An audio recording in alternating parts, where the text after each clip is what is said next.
بسم اللہ الرحمن الرحیم۔ کھول کے دیکھ چشم دل، آتا ہے لطف کیا نماز میں، ہر طرف آتا ہے نظر نور خدا نماز میں۔ میرے دوستو، میرے برخوردارو، اٹھو، اٹھ کر نوافل بھی ادا کرو، نماز بھی ادا کرو، یہی ہے ہمارے لیے بہتر ہے۔ تو اٹھو، اٹھ کر اللہ کے آگے گردنیں جھکا لو۔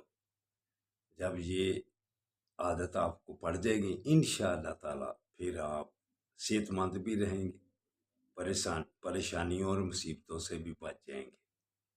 تو اٹھو، یہ وقت ہے اللہ سے اپنے گناہوں کی معافی مانگنے کا۔ جب آپ نماز ادا کر لیں، اس کے بعد پھر اللہ کے ناموں کا ورد کیا کرو، یا احد۔ اگر آپ نے لوگوں کی نظر میں اپنا کوئی مقام عزت کروانی ہے، لوگوں کی نظر میں آپ بہتر بننا چاہتے ہیں، تو پھر نمازی بن جاؤ اور پھر اللہ کے ناموں کا ورد کیا کرو۔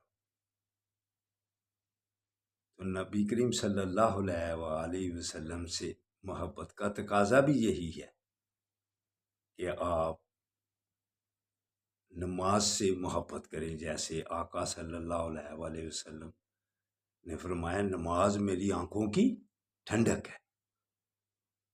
تو اس ٹھنڈک کو آپ بھی اپنائیں گے تو پھر آپ بھی اللہ کی مہربانی سے لوگوں کی نظروں میں اچھے ہو جائیں گے۔ تو ابو بکر صدیق رضی اللہ تعالیٰ عنہ جب کفار مکہ آقا صلی اللہ علیہ وآلہ وسلم کی جان کے در پہ ہوئے تو آپ نے ہجرت فرمائی، تو ابو بکر صدیق رضی اللہ تعالیٰ عنہ آپ کے ساتھ تھے، بلکہ راستے میں وہ جو 2.5 گھنٹے کا سفر غار ثور میں جانے کا ہے، آپ نے نصف کے آگے جا کر آپ کو کاندھوں پر اٹھا لیا۔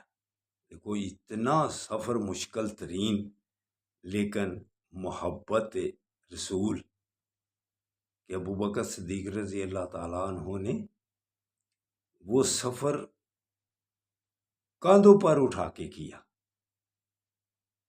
تو جب ہم بھی غار ثور میں گئے، وہ مشکل ترین سفر تھا، لیکن کیسی محبت ہے آقا صلی اللہ علیہ وآلہ وسلم سے ابو بکر صدیق رضی اللہ تعالیٰ عنہ کی، کہ وہ سفر آپ نے کاندھوں پر اٹھا کر کیا۔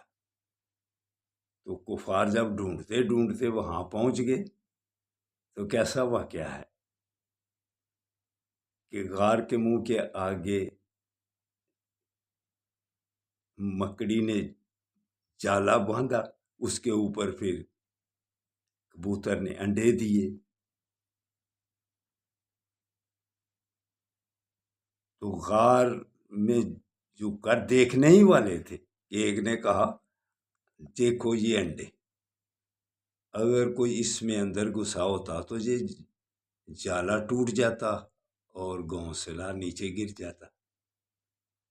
قرآن پاک میں بھی اللہ نے پھر ارشاد فرمایا کہ دیکھو ہم نے کیسے اس کی مدد کی، اپنے حبیب کی کیسے مدد کی۔ تو اللہ مدد کرتا ہے، تو ساتھ پھر کس نے کی؟ ابو بکر صدیق رضی اللہ تعالیٰ عنہ نے بھی آقا صلی اللہ علیہ وآلہ وسلم کی ساتھ دیا۔ تو دوستو برخوردارو، اگر آپ نے بھی آقا صلی اللہ علیہ وآلہ وسلم سے محبت کرنی ہے تو پھر نماز مومن کی معراج ہے، آپ بھی نماز سے محبت کریں تو اللہ کی مہربانی سے پھر ہماری بھی پریشانیاں دور ہو جائیں گی۔ تو اٹھو، آقا صلی اللہ علیہ وآلہ وسلم اور اللہ کا حکم مان لو، نماز میں سجدہ ریز ہو کر اپنے گناہوں کی معافی مانگو۔ اللہ حافظ، اللہ حافظ۔ اللہ حافظ.